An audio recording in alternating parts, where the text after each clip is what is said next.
तो चलिए शुरू किया जाए। Reasoning test series 15, reasoning test series 15 start किया जाए। तो क्वेश्चन आपके सामने है।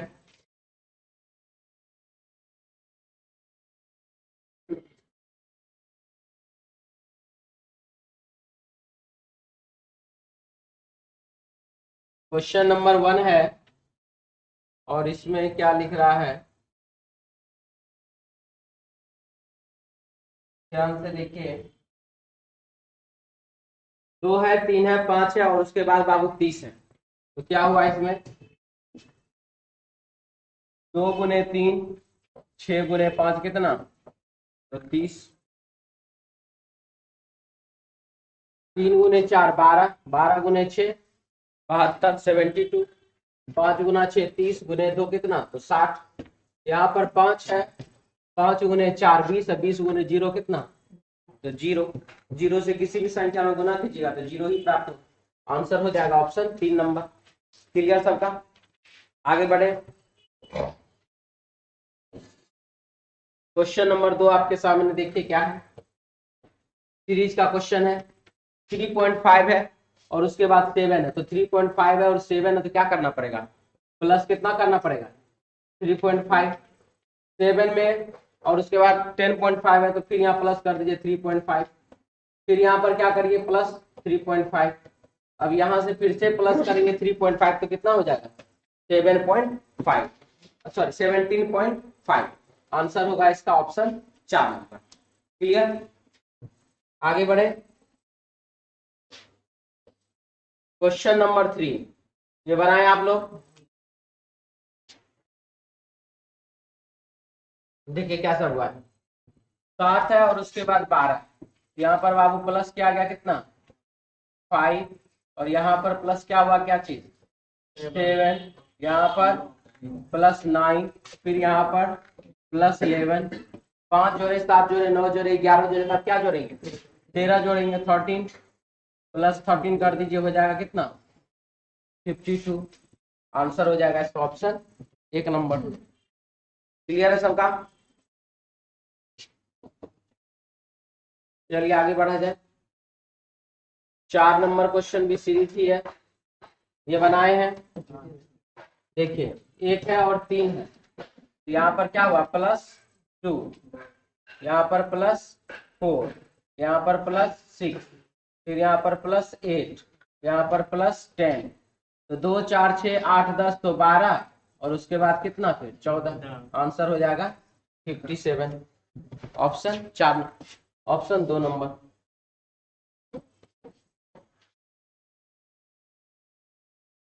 क्वेश्चन नंबर 5, 125 और 5 है तो 5 का क्यूब कितना, 125 है, 4 का क्यूब 64, 64। आंसर आपका 2 नंबर ऑप्शन।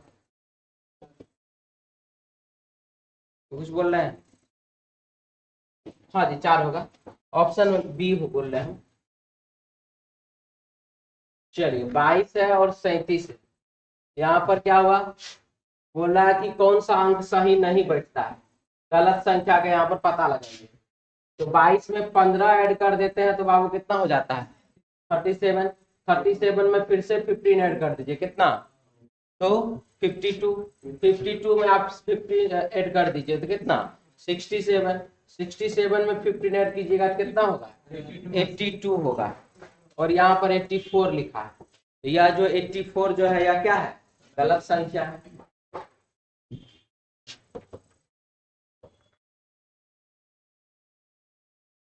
क्वेश्चन है, सम संख्या के बाद और विषम संख्या से पहले कितने 8, सम संख्या के बाद और विषम संख्या से पहले कितने 8 हैं ये आपको बताना है। तो सम संख्या के बाद और विषम संख्या से पहले, सम के बाद विषम से पहले, सम के बाद विषम से पहले, सम के बाद विषम से पहले, और अब नहीं। कुल मिलाकर के कितना हो गया 4 तो 8 इतना है।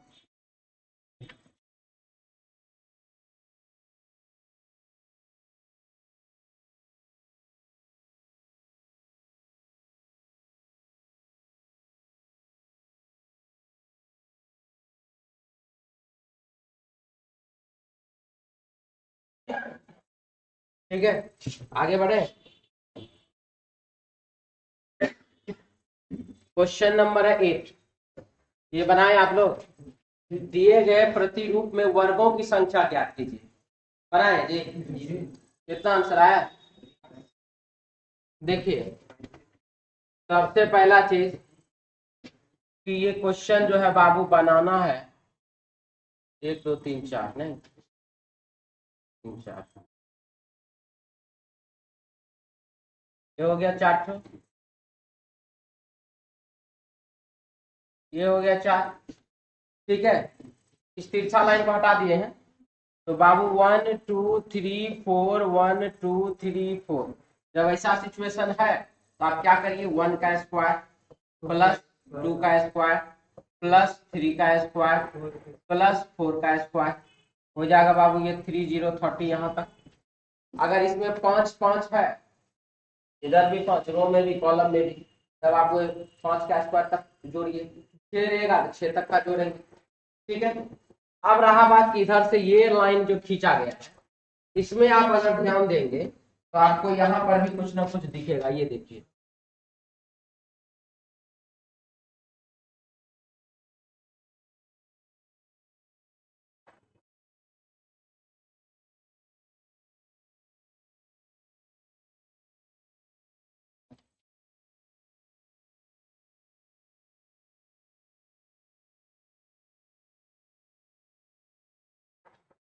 एक दिखा,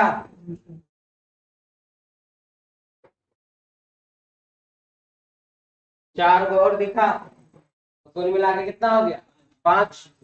तो 3 0 30 और इधर है बाबू 5, तो 3 और 30 और 5 कितना हो जाएगा 35। Option 3 number. क्लियर सबका, कोई दिक्कत नहीं ना?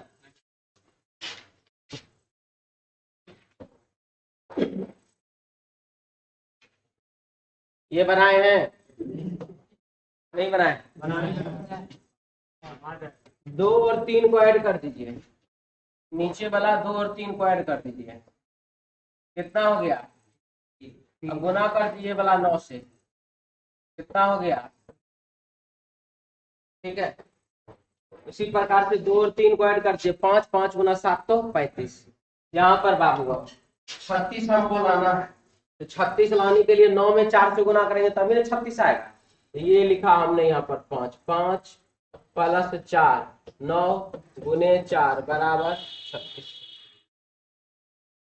क्लियर? ठीक है, सबको समझ में आ रहा? कोई दिक्कत नहीं आप लोगों को? आगे बढ़े बउआ। क्वेश्चन नंबर 9 के बाद 10 नंबर दिख रहा है। 10 नंबर में क्या क्वेश्चन है देखिए कि 1 है 8 है 81 है और 343 है। तो इसमें क्या हुआ? 300 क्या कुछ बोल रहे हैं? ठीक है, बोलिए ना, तो हम काम मना कर रहे हैं। 7 का क्यूब, 9 का स्क्वायर, 2 का क्यूब, 1 का क्यूब। ठीक है, ऐसा नहीं है कि 1 का स्क्वायर नहीं है। जितना जितना 1 पर आप 10 पावर दे दीजिए तब भी 1 ही रहेगा। क्लियर? 1 पर पावर भी 3 है, 1 पर पावर 2 भी है, ये तो उससे कोई दिक्कत नहीं है। इस तीनों में ये समानता है और ये जो है क्या है, अलग है। क्लियर?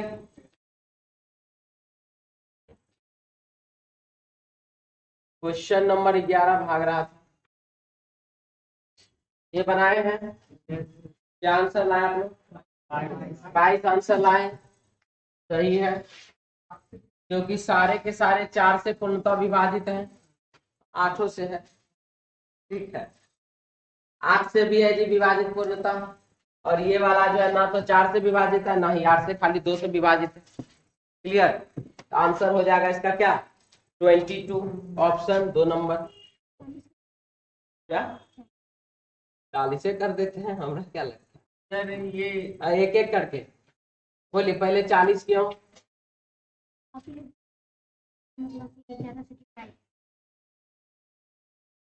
फिर से बोलिए। 40 5 से डिवाइड समानता क्या मेरी? एक मिनट सोचना, थोड़ा सोचना।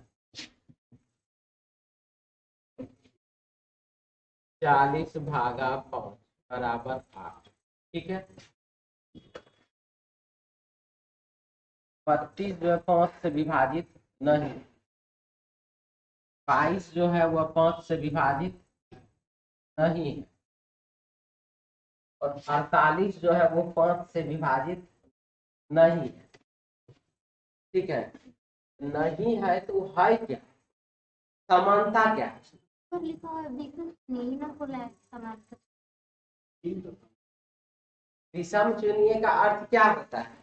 तब तो कोई कोई भी हम बना देगा तो 22 को कर देंगे, 11 से विभाजित हो रहा है और कोई विभाजित नहीं हो रहा है, ऐसे नहीं होता बाबू। इसका अर्थ होता है, विषम चुनिए का अर्थ होता है कि 3 ठो विकल्प में कुछ ना कुछ समानता हो, चाहे वो जो भी समानता, वो समानता मिलने के बाद तब जो है एक जो है वो विषम अपने आप हो जाए, बात समझे, तब वो एक ऑटोमेटिक विषम हो जाए, तो तब उसको क्या करना, आंसर के रूप में लिखना।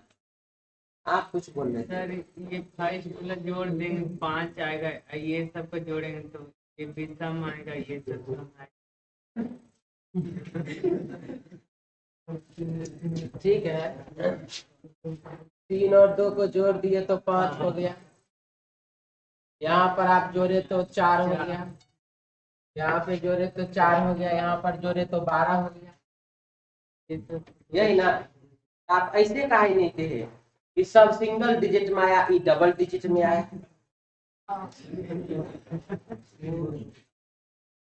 बात समझ में आ रहा है मेरा?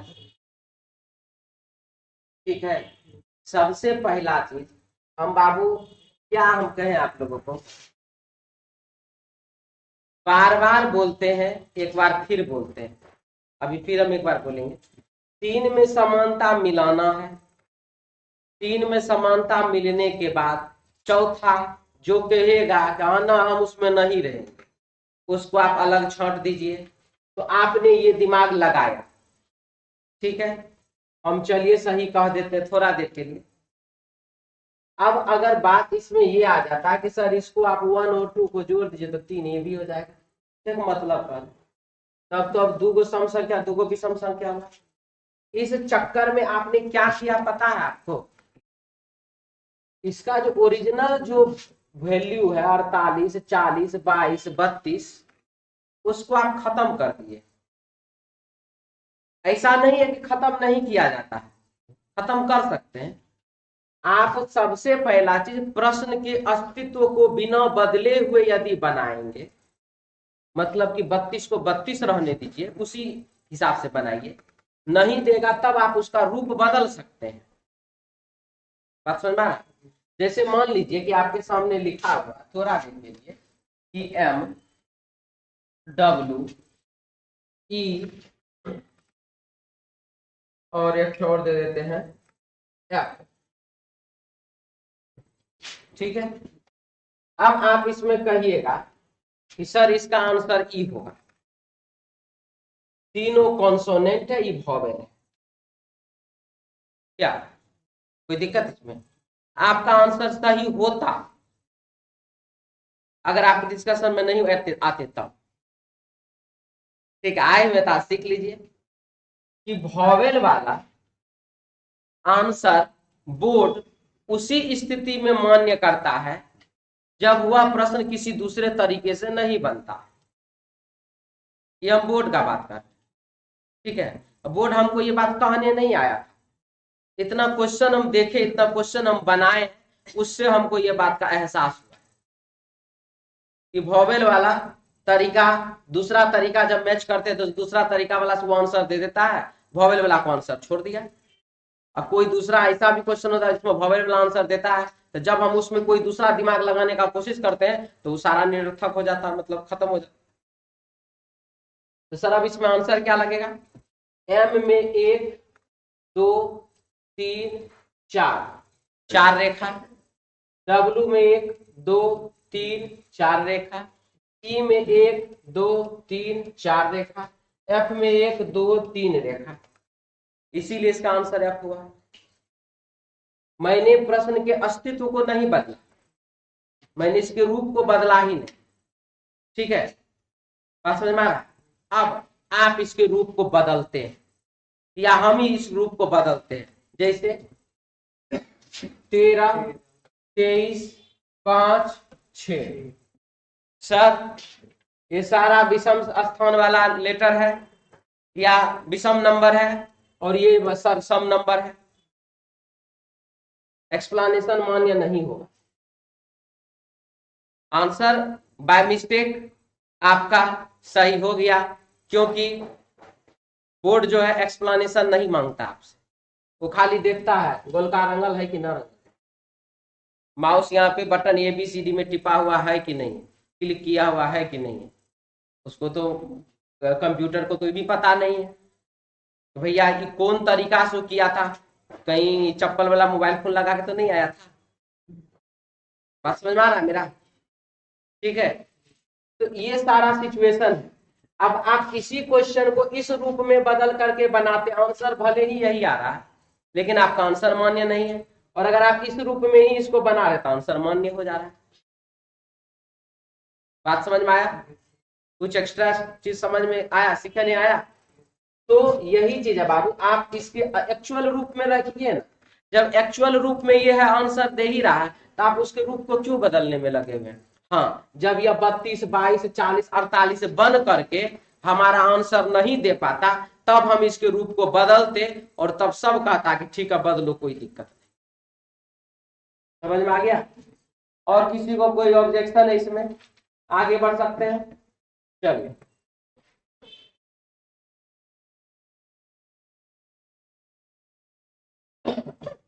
क्वेश्चन नंबर है बाबू 12। इसमें हम बोले आप लोगों को जहां पर सबसे ज्यादा लेटर होगा उसको बेस मानना है और उसके अगल बगल में जितना भी खाली जगह होगा उसको भर देना है। तो 3 गो बी के बाद 1 ठो ए देखने को मिला, तो यहाँ पर भी तो बाबू 3 गो बी होगा। 3 गो बी के बाद हमको 2 ठो ए देखने मिल रहा था, हम भी 2 ठो ए बना दिए। जब हम 2 ठो ए बनाए तो हमको पता चला यहाँ तो 3 गो ए हो गया, तो हमको भी यहाँ पर कितना ए बनाना पड़ा? 3 ए बनाना। यानी कि 3 ठो बी के पहले 3 ठो ए, 3 ठो बी के पहले कितना ए? 3 ए। क्लियर? यानी कि आंसर हो गया ए बी ए और ए। ठीक है, ए बी ए ऑप्शन बाबू 2 नंबर। क्लियर है कि डाउट है किसी को? आगे बढ़े।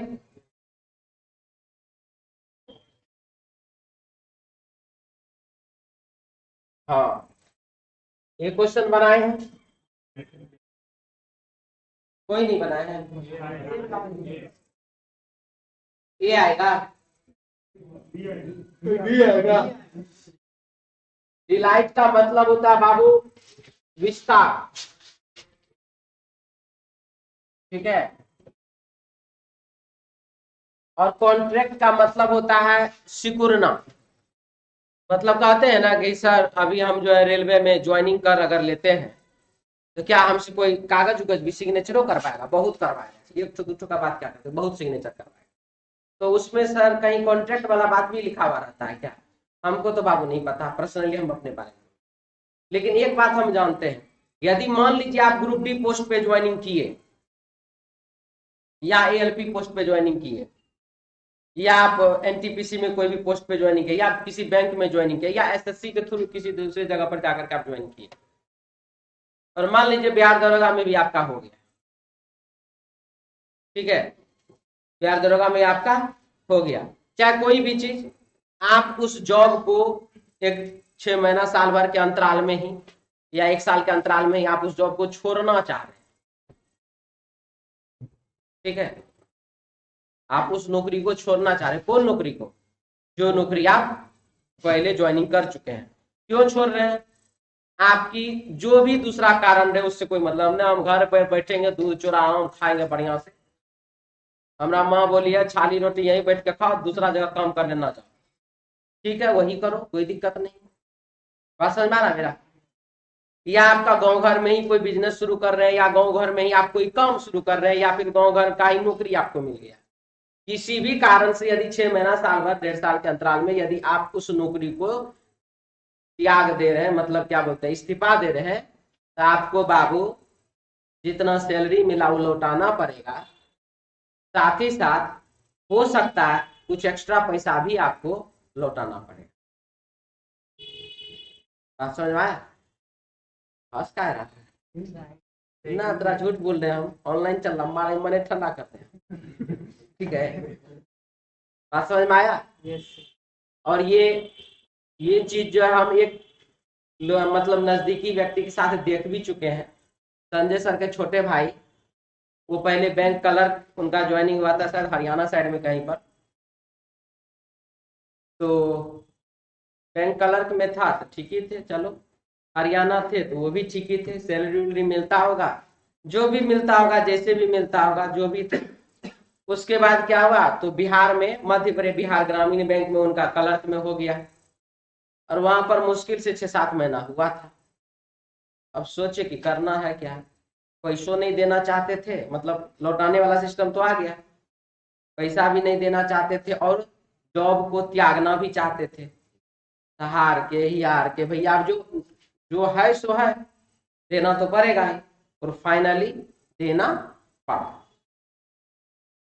घूस नहीं देना पड़ा, सरकार को लौटाना पड़ता है, बैंक को लौटाना पड़ा। तो लोग घूस के बारे में मत सोचते रहना, ठीक है? बात समझ में आया? एनओसी जो मिलता है, नो ऑब्जेक्शन सर्टिफिकेट, उसके लिए आपको उतना पैसा रिफंड करना पड़ा जितना आपने सैलरी लिया था, और शायद कुछ एक्स्ट्रा। क्लियर? आइए यहाँ पर, तो कॉन्ट्रैक्ट क्या है? एक प्रकार का अनुबंध है। तो कहते हैं ना कि कोई प्राइवेट नौकरी में या कहीं पर भी, सर हमसे 2 साल का कॉन्ट्रैक्ट बनवा रहा है, क्या चीज का जी? सर हम जा रहे थे अथी करने के लिए, वो आईटीआई वाला एक तो करता है, क्या ना कहते हैं उसको, अप्रेंटिस। अप्रेंटिस सर करने गए थे, जा रहे थे, हो गया था हमरा, तो बोला कि 2 साल का कॉन्ट्रैक्ट करना पड़ेगा। तो सर हम पूछे कि 2 साल का कॉन्ट्रैक्ट में अगर हमको ग्रुप डी में, रेलवे में कहीं नौकरी हो गया था, तो बोला कॉन्ट्रैक्ट के तहत आप नौकरी नहीं कर सकते, हमको परीक्षा देने दीजिएगा कि नहीं। तो जब कॉन्ट्रैक्ट के तहत आप नौकरी नहीं कर सकते तो परीक्षा देने कहीं देंगे? यानी कि 2 साल तक सर हम सिर्फ अप्रेंटिस कर सकते हैं, घर आ सकते हैं, लेकिन जो है फॉर्म हमको एग्जाम देने के लिए छुट्टी भी नहीं देगा। तो क्या उस कॉन्ट्रैक्ट पर सिग्नेचर करें? समझ में आया? क्या उस कॉन्ट्रैक्ट पर सिग्नेचर करें? तो बाबू वह आपके एरिया को एक क्षेत्र में बांध रहा है कि नहीं बांध रहा है, आप सोच लीजिए। आपको एक क्षेत्र में बांध रहा है ना, इसका मतलब है कि कौन डिलाइट मतलब विस्तार, तो कॉन्ट्रैक्ट मतलब क्या होता है जी? अनुबंध तो हुई करता, सिकुड़ना, सिकुड़ना, ये हो गया बाबू इसका क्या चीज? Opposite word.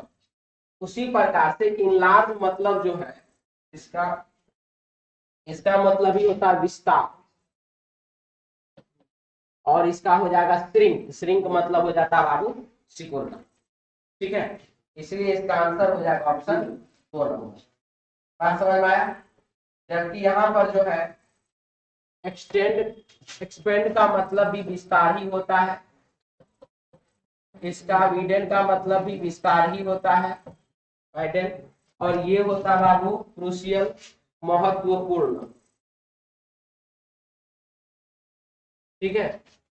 श्रिंक मतलब होता है सिकुड़ना। अब रहा बात कि सर चलिए ठीक ही था, क्वेश्चन तो मोटा मोटी आप समझा ही दिए हैं, कोशिश करेंगे ये क्वेश्चन आए तो आंसर श्रिंक लगा देना, लेकिन सर गारंटी तो है नहीं यही क्वेश्चन आएगा। तो क्या कर सकते हैं यहाँ पर कि आप इंग्लिश मीडियम में ये वाला क्वेश्चन दिए हैं, तो इसका अर्थ क्या समझे कि हिंदी वाला में, हिंदी में लिखा हुआ रहेगा, आप प्रश्न को पहचान लीजिए। जब बाबू प्रश्न रहे कैपिटल लेटर में, तो इसका अर्थ हो गया वो हिंदी में भी कैपिटल लेटर में यही रहेगा और इंग्लिश में भी यही रहेगा, ये फिक्स है। और अगर स्मॉल लेटर में DILATE दिया हुआ होता तो उसका अर्थ आप ये समझ लेते कि वह हिंदी में लिखा हो रहा था और इंग्लिश में डिलाइट लिखा हुआ। क्लियर? समझ में आ गया? अब आगे बढ़ जाए, चलिए नेक्स्ट क्वेश्चन की ओर। आइए इधर 14 नंबर सवाल में 3 है, 4 है, 9 है, 16 है, 81 है, 258 है। गलत संख्या का चुनाव कीजिए। कौन है जी गलत संख्या? 3 का स्क्वायर 9, 9 का स्क्वायर 81, 4 का स्क्वायर 16, 16 का स्क्वायर 256, यानी कि 258 जो है वह क्या है? गलत संख्या है। 3 का स्क्वायर 9, 9 का स्क्वायर 81, 4 का स्क्वायर 16, 16 का स्क्वायर 256 होता है। 258 लिखा हुआ है, इसीलिए 258 जो है गलत संख्या है। आगे बढ़िए। प्रश्न संख्या 14 में आई। हाँ जी ठीक। 15 नंबर सवाल। LMNOP में से सबसे कम लंबा कौन है? अब ये क्वेश्चन है बाबू डाटा सफिशिएंसी का, ठीक है। मैथ्स में भी डाटा सफिशिएंसी पूछता है, तो उसमें मैथ्स का क्वेश्चन परसेंटेज से रहेगा, एलसीएम एचसीएफ से रहेगा, ठीक है। मतलब ऐसे ही सीआई सबसे ही रहता है। और यहाँ पर जो है रीजनिंग में भी डाटा सफिशिएंसी होता है, जिसमें आपका कोई भी चैप्टर से क्वेश्चन पूछ देगा, कोडिंग डिकोडिंग से भी पूछ सकता है, मतलब कोई भी चैप्टर, सारा चैप्टर से डाटा सफिशिएंसी में क्वेश्चन पूछा जाता है। अब आप यहाँ देख लीजिए, रैंकिंग का सवाल है। ओ पी से लंबा है, ओ पी से बाबू लंबा है, लेकिन एन से लंबा, लेकिन एन से लंबा है, इससे कम लंबा। अच्छा ओ पी से कम लंबा है, वो जो है ओ पी से कम लंबा है लेकिन एन से लंबा है, ठीक है। तो इतना में तो नहीं पता सबसे कम लंबा कौन है। एम एल जितना लंबा नहीं है, एम जो है वह एल जितना लंबा नहीं, तो ठीक है। सबसे कम लंबा कौन है या सबसे अधिक लंबा कौन है, पता चला कुछ नहीं। यानी 1 नंबर जानकारी 2 नंबर जानकारी दोनों ऐसे ही व्यर्थ है, कोई आंसर पता नहीं चला, ठीक है। आगे बढ़े।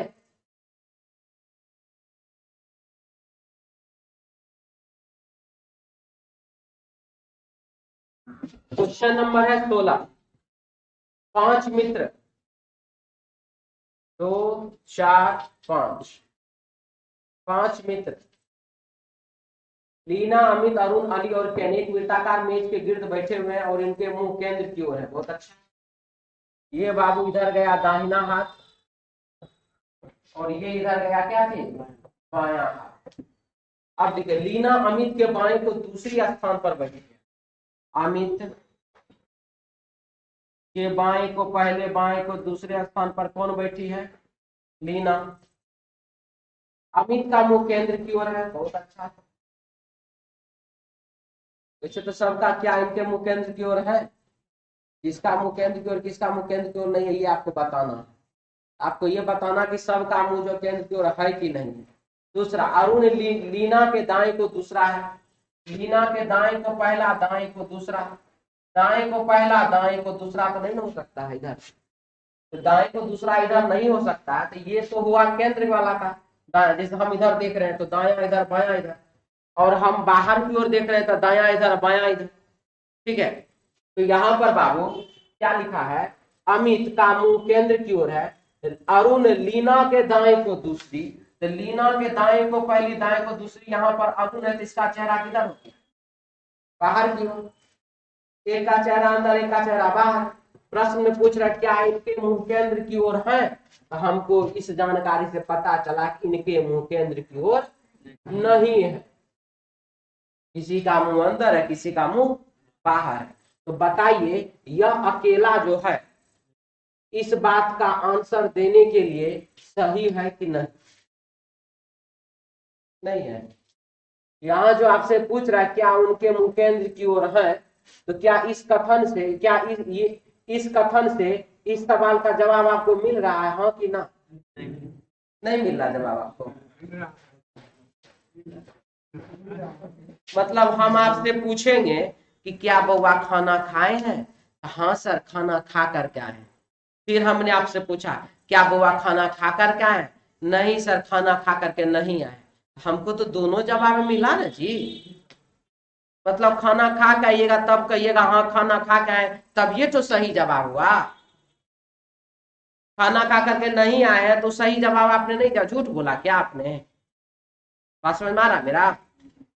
यहाँ पर जो ये जो बोल रहा क्या उनके मुंह केंद्र की ओर है, तो आप बोलिएगा ना कि उनका मुंह, इस कथन से हमको जो पता चला है इससे यही पता चला कि उनका मुंह केंद्र की ओर नहीं है। ये बात तो ठीक ना है? क्या गड़बड़ लग रहा है अभी भी आप लोगों को? आप बताइए लाल जी से बगल में। हाँ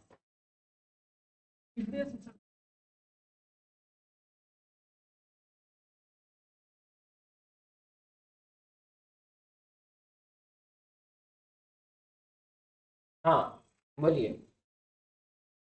लिखा हुआ है, पहला ऑप्शन क्या पहला ऑप्शन आपने लिखा हुआ है। पहला ऑप्शन पर्याप्त लिखा हुआ नहीं है। नंबर ऑप्शन से मतलब कि आंसर मिल रहा है ना। हाँ ठीक है। निष्कर्ष में देश में कहाँ लिखा हुआ है? पहला का पर्याप्त। दूसरा हम बना लिए, दो को कथन है ना जो उसमें, एक और दो। अभी तो एक ही जो में विवाद हुआ है तो उसमें पहले सेटिस्फाइड हो गए तभी ना आगे बढ़ेंगे। हो सकता है उसका आंसर हो जाए दोनों पर्याप्त, सॉरी दोनों आवश्यक है, चाहे ये हो, ये भी तो हो सकता है। पहला से आंसर आ गया ये ठीक है। अब उसके बाद दूसरा पढ़ सकते हैं हम। तो अगर मान लीजिए ये वाला आंसर आ जाए थोड़ा देर के लिए, एक नंबर, तो इसमें क्या लिखा है कि एक या दो से आपका आंसर आ सकता है। मतलब इसका हुआ कि अकेला आपके प्रश्न का आंसर देने के लिए अकेला कथन एक सही है और अकेला कथन दो भी सही है, उसका अर्थ ये होता है। अब बात समझ में आया? आगे बढ़े। और किसी को ऑब्जेक्शन है इसमें? यहाँ जो प्रश्न में पूछ रहा बाबू कि अनिल, लीना, अरुण, अली, केन, इन सब का मुंह जो है केंद्र की ओर है, तो हमको इस बात से पता चल गया कि उनका मुंह केंद्र की ओर नहीं है, और यह बात बिल्कुल ही सही है। इससे यहाँ और नहीं का बात पूछने में इसने बोला कि वह नहीं है, यानी कि वह बिल्कुल ही सही बोल रहा है। अब दूसरा, अली केन के बाएं को तीसरे स्थान पर, चलिए इसको हटाते हैं। 1 2 3 4 5, ये फिर देखिए इधर अंदर वाले के लिए दाएं और ये बाएं, बाहर वाले के लिए फिर दाया बाया उलट देंगे। तो क्या लिख रहा है? अली केन के बाएं को तीसरे स्थान पर, केन के बाएं को पहला, बाएं को दूसरा, बाएं को तीसरा।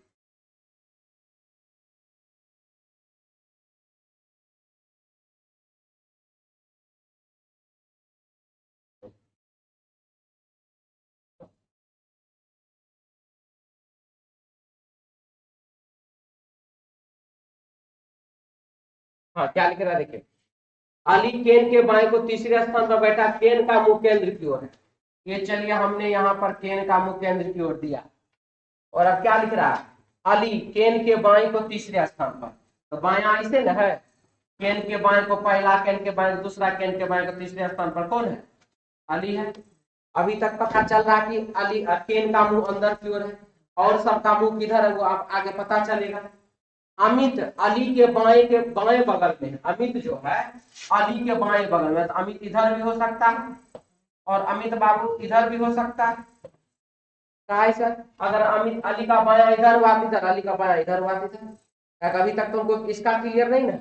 आगे लिख रहा है अमित अली के बाएं बगल में बैठा है, पर केन अमित के बगल में नहीं बैठा। केन जो है वो अमित के बगल में नहीं बैठा। इसका मतलब अमित यहाँ पर नहीं होगा, और जब अमित यहाँ पर नहीं होगा इसका मतलब अली का चेहरा किधर हो गया? बाहर की ओर हो गया। तो हमसे प्रश्न में पूछा क्या उनके मुंह केंद्र की ओर है, तो हमने बोला कि देखिए साहब, 2 नंबर जानकारी जब हमने पढ़ा ना तो हमको पता चला कि केन का मुंह अंदर की ओर है लेकिन अली का मुंह बाहर की ओर है। तो अच्छा, इसका मतलब हुआ उसमें से बाहर की तरफ मुंह वाला आदमी भी है। तो जी हाँ, तो तुम क्या कहना चाहता, क्या उनके मुख केंद्र की ओर है? तो नहीं साहब, सबका मुख केंद्र की ओर नहीं है। तो यह कथन जो है आंसर देने के लिए उचित है कि नहीं है? उचित है। तो ये वाला भी अकेला आंसर दे रहा है और ये वाला भी अकेला आंसर दे रहा है, इसीलिए आंसर हो जाएगा इसका 1 या 2 पर्याप्त है, ऑप्शन क्लियर। ठीक है सबका, मिटा दिया जाए।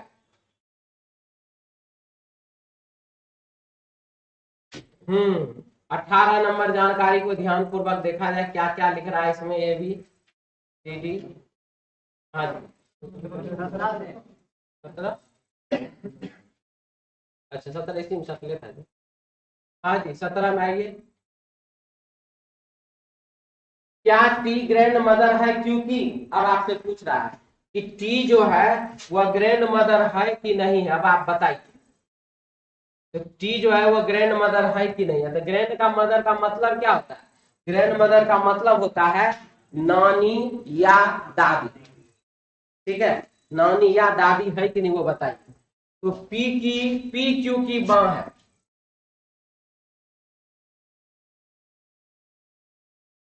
पी क्यू की मां है, क्यू आर का बेटा है, क्यू जो है पुत्र है किसका? तो आर का। आर टी का पुत्र है, आर पुत्र है किसका? तो टी का। तो क्या टी ग्रैंड मदर है? क्योंकि तो बाबू क्यू का माता या पिता जो भी हो इसका तो लगता तो है, लेकिन टी का जेंडर क्लियर नहीं है कि पुरुष है कि स्त्री है, ये हमें इस जानकारी से प्राप्त नहीं हुआ। क्लियर, समझ में आया कि दिक्कत? टी का जेंडर क्लियर है, माँ की बात है, दादा की दादी, नाना की दादी, खत्म। अब आगे एल एन का पिता है, एल किसका पिता है?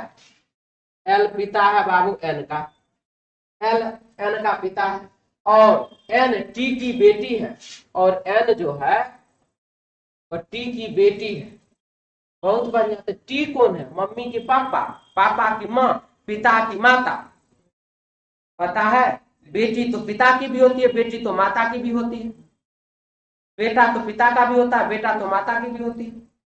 तो क्या पता चल रहा है इसमें? इसका अर्थ हुआ 1 नंबर जानकारी 2 नंबर जानकारी दोनों प्रश्न का उत्तर देने के लिए पर्याप्त नहीं है। चलिए आगे बढ़े, मिटा दे कि रहने दे। 18 में आइए।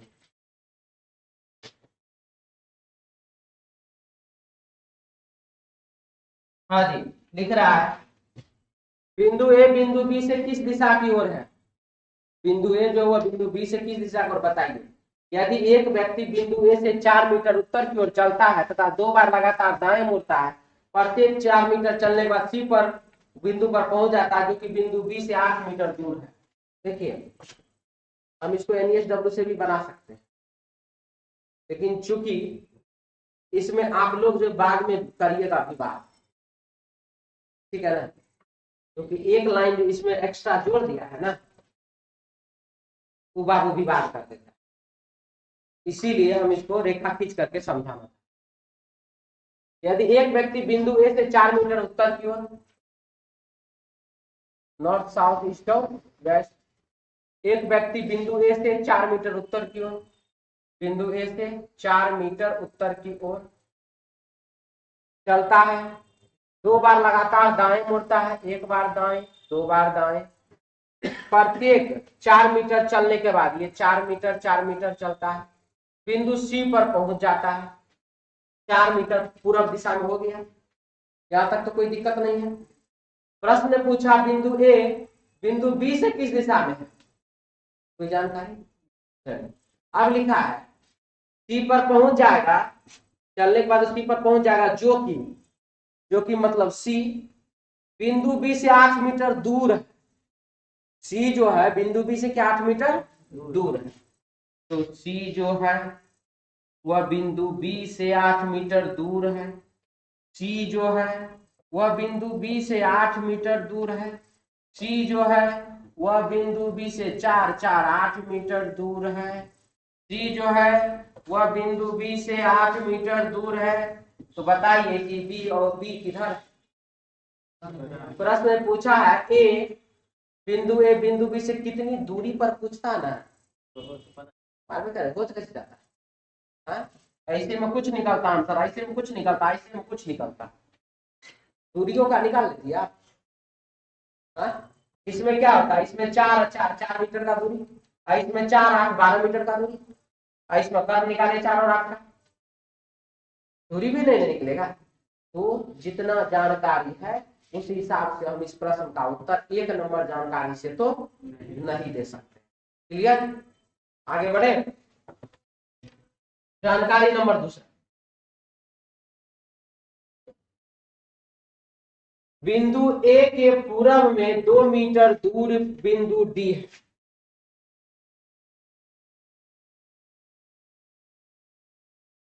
तथा बिंदु बी के पश्चिम की ओर 4 मीटर दूर, तथा जो है बिंदु बी के पश्चिम की ओर 4 मीटर दूर है। कौन? तो डी।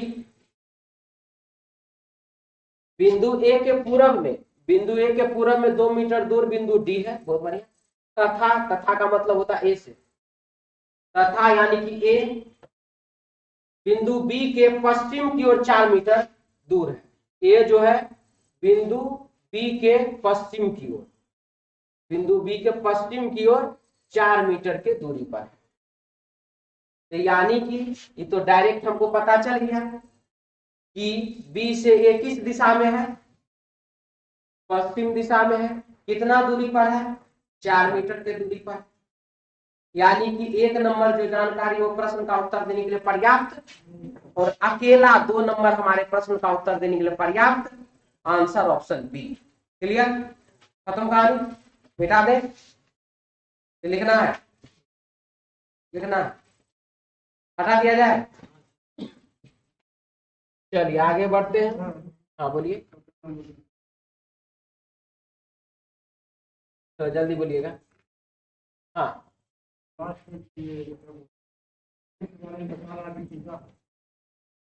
एन टी की पुत्री है, एन टी की पुत्री है, एन का पिता। हाँ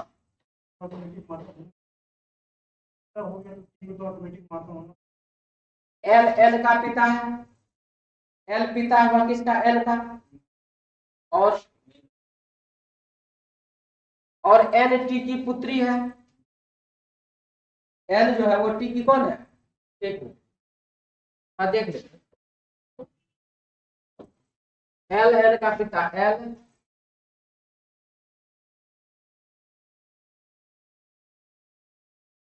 पिता है एल का, और एन टी की पुत्री है।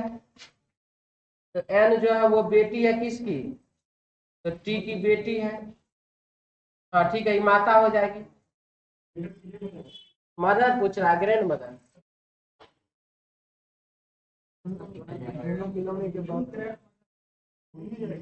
कैसे? क्या? हाँ ठीक, फीमेल हो गई। कैसे?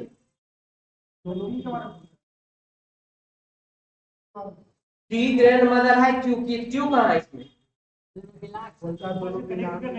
अच्छा, ऊपर से कनेक्ट कीजिएगा, किस बेस पर? यानी कि आर टी का पुत्र है। अच्छा एक मिनट देख लेते हैं। आर जो है वह टी का पुत्र है। ठीक है, हो गया आर टी का पुत्र। और रुकिए रुकिए, क्यू आर का पुत्र है, और क्यू जो है वो आर का बेटा हो रहा है। ठीक है, पी क्यू की माँ है, और पी जो है वह क्यू की माँ हो रही है। हाँ जी, तो टी जो है वह क्यू का दादी। हाँ जी हो रहा हो रहा। 1 नंबर और 2 नंबर मिल करके आंसर दे देगा। इसका आंसर 4 नंबर हो जाएगा। ठीक है, 1 और 2 दोनों मिलकर आंसर दे रहा है। सही है।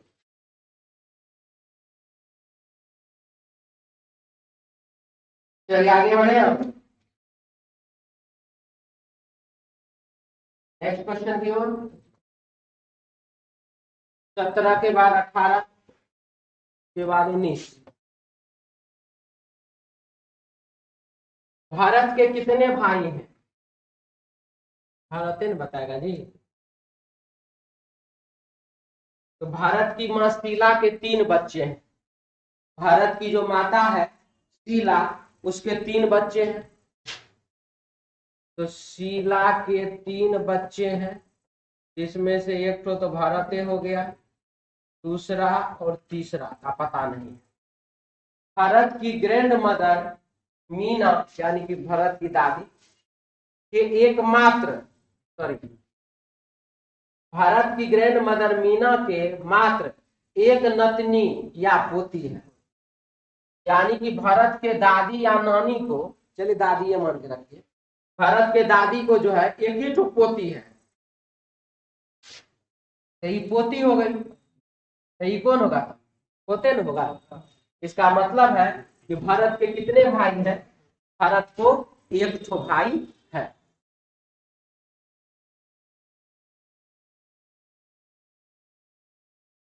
क्लियर? 1 नंबर जानकारी और 2 नंबर जानकारी दोनों मिलकर के प्रश्न का उत्तर देने के लिए पर्याप्त है। आगे बढ़े।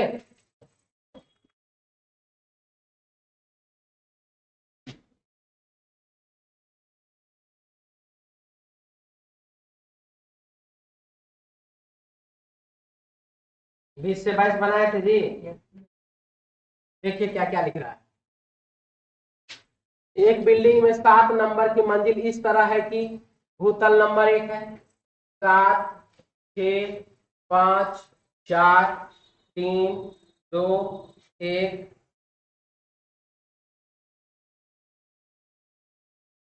भूतल क्या है? नंबर 1 है। इसके ऊपर नंबर 2 और इसके ऊपर का क्रम बढ़ता जाता है। सबसे ऊंची मंजिल नंबर 7 है। हर एक मंजिल पर 7 लोग ABCDFG अलग अलग व्यक्ति रहते हैं। ए चौथी मंजिल पर रहता है। ई F की मंजिल से एकदम नीचे की मंजिल पर रहता है।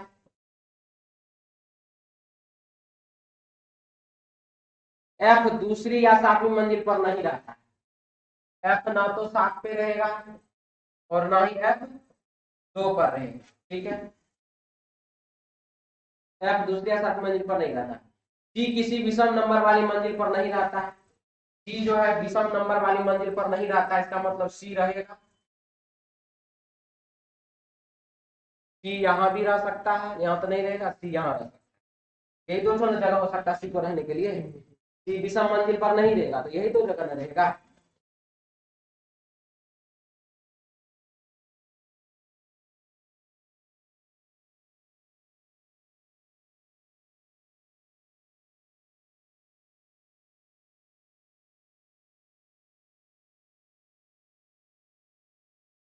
चलिए अब यहाँ के बाद सी विषम मंजिल पर नहीं था। सी की मंजिल के एकदम ऊपर या नीचे की मंजिल पर बी नहीं रहता, पर बी नहीं रहता। सी के एकदम ऊपर या एकदम नीचे बी नहीं रहेगा। सी के एकदम ऊपर या एकदम नीचे बी नहीं रहेगा। बहुत बढ़िया। डी सबसे ऊपर की मंजिल पर नहीं रहता है। यहाँ पर अब बोल रहा है डी की हम भी नहीं रहेंगे। जी ई की मंजिल से नीचे की किसी भी मंजिल पर नहीं रहता है। अब जी जब भी रहेगा ई की मंजिल से ऊपर न रहेगा, क्योंकि ई से नीचे वो कहीं नहीं रहेगा। और ई से जस्ट ऊपर एफ, इसका मतलब एफ से ऊपर कौन रहेगा? जी। अब अगर हम जी ई एफ को लेकर के चलते हैं तो जी ई एफ इसमें तो सेट नहीं कर सकता है। क्या सर? यहाँ तीनों तो सेट करिए जाएगा।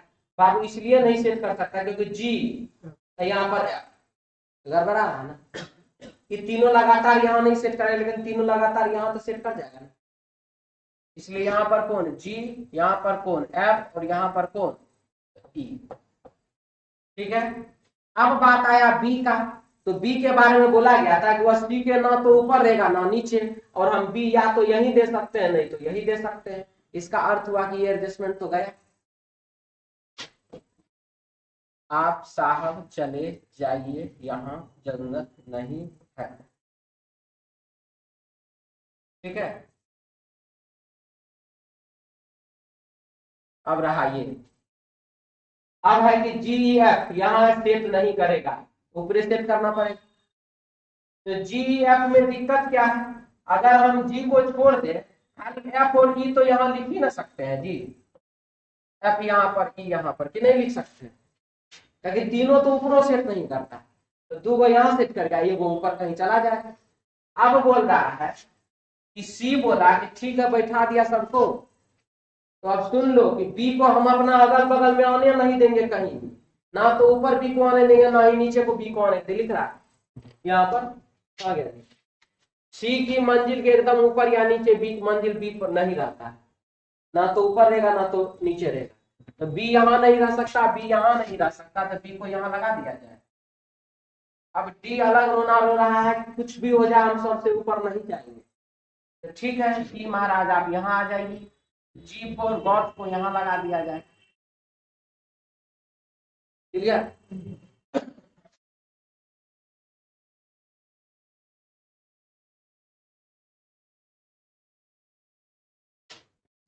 प्रश्न में है सबसे ऊपर की मंजिल पर कौन रहता है, जी रहता है। डी की मंजिल के एकदम ऊपर कौन रहता है, सी। हाँ डी की मंजिल के एकदम ऊपर कौन रहता है, तो सी रहता है। निम्नलिखित चार में से तीन किसी प्रकार समान है, इसलिए उनका एक समूह बनता है। वह कौन सा है जो इस समूह में नहीं आता है, आपको ये बात बताना, ठीक है। तो चलिए देखते हैं एफ, एफ तीसरे नंबर पर, डी पांचवें नंबर पर, बी एक नंबर पर, और सी सब विषम पोजीशन वाला, सम पोजीशन वाला, आंसर हो गया।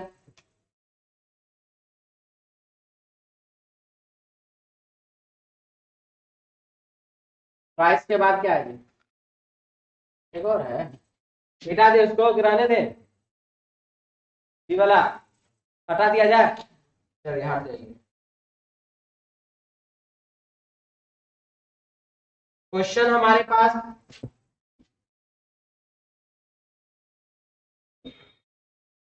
डायरेक्शन डिस्टेंस का, चलिए क्वेश्चन में देखें क्या क्या हो रहा है। बिंदु P बिंदु Q के पूरब की ओर 9 मीटर,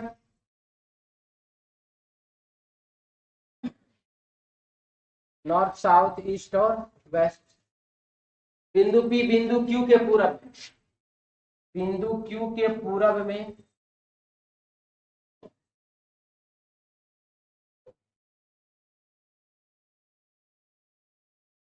9 मीटर कौन है जी, बिंदु P है, हो गया।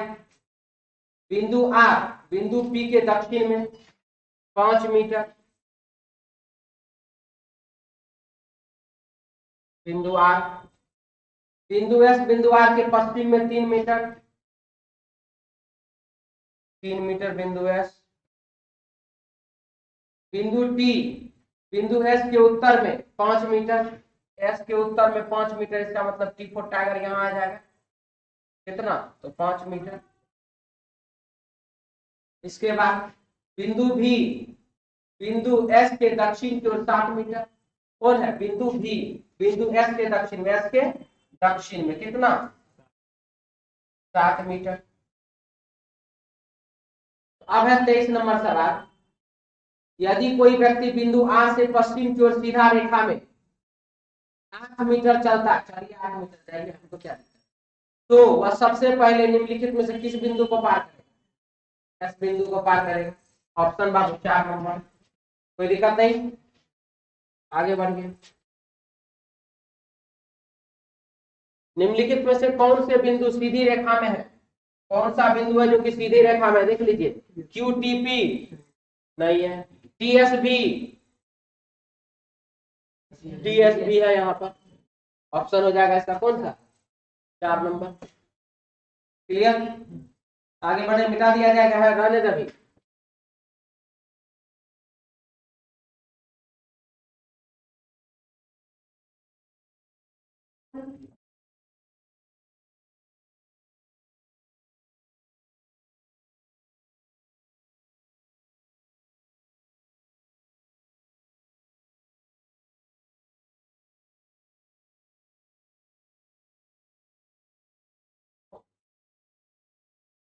हटा दिया जाए। चलिए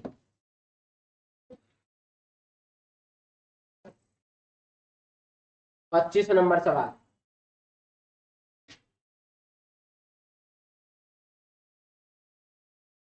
चालीस बच्चों की कक्षा में टोटल बराबर लेफ्ट प्लस राइट माइनस 1। 40 बच्चों की कक्षा में सुनेत्र का क्रम ऊपर से 8वां है। एस मतलब सुनेत्र ऊपर से 8वां है। सुजीत सुनेत्र से 5 क्रम नीचे है। तो सुजीत जो है 5 क्रम नीचे है, इसका मतलब सुजीत हो गया कितने नंबर पर? सुजीत हो गया 13वें नंबर पर। एस यू से सुजीत। सुजीत का नीचे से क्या क्रम है? तो नीचे से क्रम क्या है? 40 विद्यार्थियों की कक्षा में ऊपर से 13 नीचे से 28 माइनस 1 बराबर 40 हो गया। ठीक है ना जी। आंसर इसका क्या होगा? 28 ऑप्शन 3 नंबर। किसको दिक्कत है जी? कोई बोला है फिर से? नहीं बोला है। कोई दिक्कत नहीं है किसी को? चलिए आगे 25 के बाद 26 नंबर सवाल में आइए। डिस्क्राइब DES CRI P और E FCJS DTFE क्या है इसमें? T लास्ट लीजिए सर। हाँ जी, ये यही हो जाएगा ना।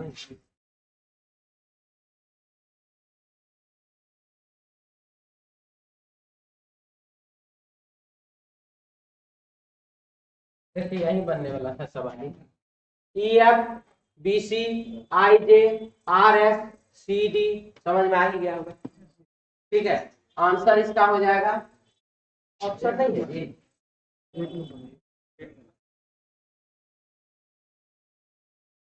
ऑप्शन इतना नीचे कर दिया। कौन आंसर आ रहा है जी?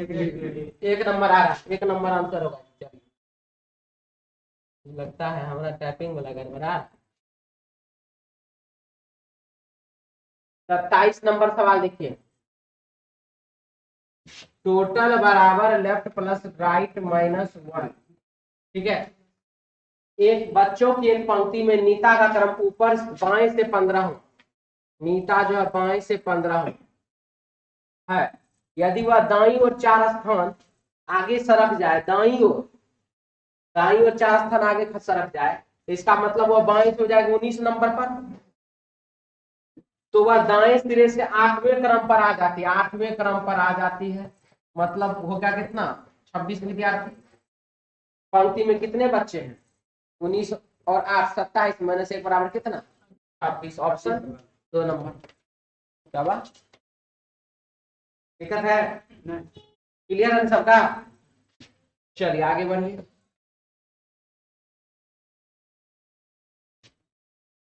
साइलोगिज्म का सवाल है। क्वेश्चन नंबर 28 में लिख रहा है सभी कार पहिया है।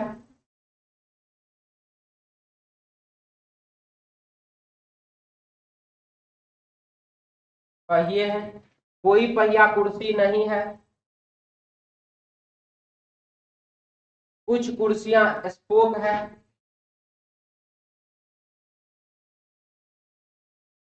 तो नंबर 1 कुछ स्पोक कार है। स्पोक जो है बाबू वह कार है, सही की गलत? गलत है। कुछ स्पोक पहिए हैं, स्पोक पहिया हो रहा है क्या? ये भी क्या हो गया? गलत है। पहला और दूसरा दोनों निष्कर्ष इसका गलत हुआ।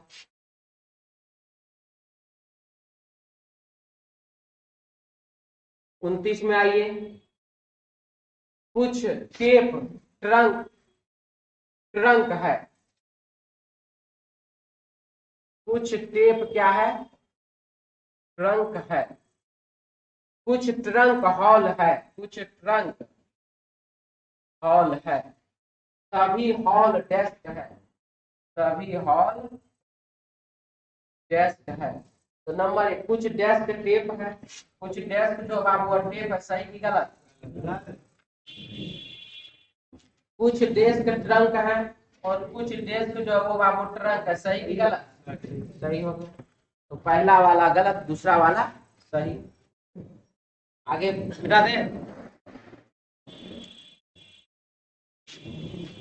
30 नंबर सवाल, कुछ किताब कुर्सी है,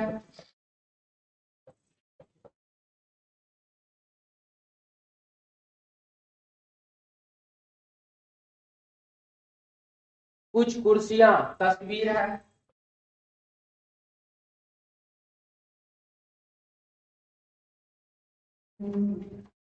कुछ तस्वीर पेंसिल है,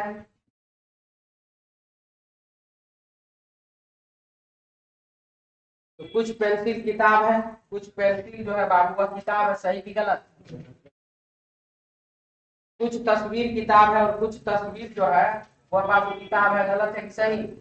गलत। तो पहला भी गलत, दूसरा भी क्या गलत। ठीक है।